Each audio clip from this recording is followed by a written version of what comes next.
One night, Henry and Gordon were alone with James. Although the Fat Controller was beginning to think well of him, whenever a chance came, the other engines would talk of nothing but bootlaces. "Remember the time one had to be used to get you out of trouble, James," they would tease. James tried to get his own back, talking about engines who got shut up in tunnels and stuck on hills. But they wouldn't listen. "You talk too much, little James," said Gordon.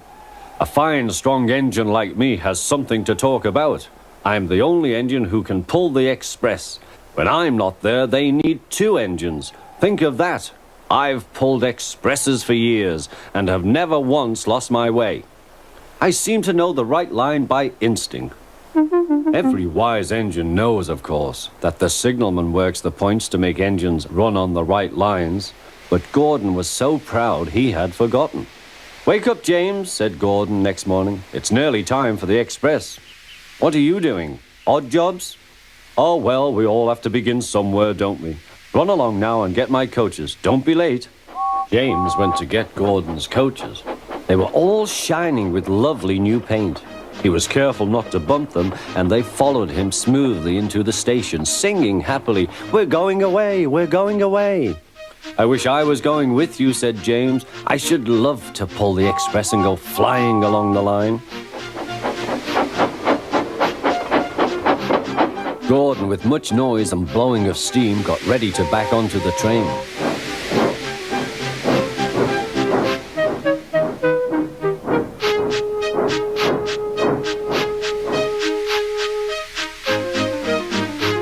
The Fat Controller was on the train with other important people, and as soon as they heard the guard's whistle, Gordon started. Look at me now," he puffed, and the coaches glided after him. "Poop, poop, poop, poop, poop. Goodbye, little James. See you tomorrow." James watched the train disappear and then went back to work. He pushed some trucks into their proper sidings and went to fetch the coaches for another train. James had just brought the coaches to the platform when he heard a mournful noise.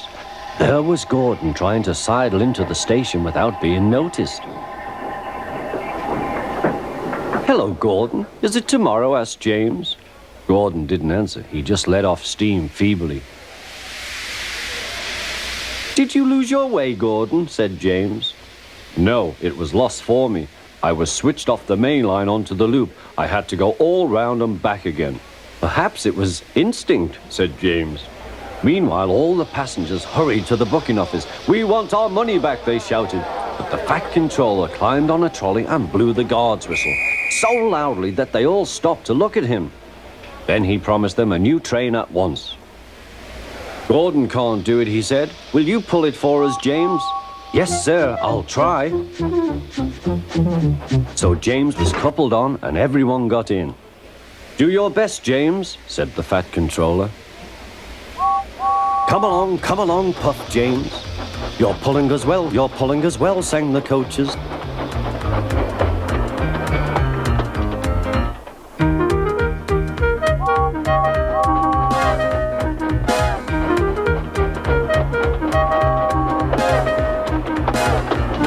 Bridges and stations flashed by, the passengers cheered, and they soon reached the station. Everyone said thank you to James, and the Fat Controller was very impressed. "Well done," he said. "Would you like to pull the express sometimes?" "Yes, please," answered James. Next day, when James came by, Gordon was pushing trucks. "I like some quiet work for a change," he said. "I'm teaching these trucks manners. You did well with those coaches, I hear."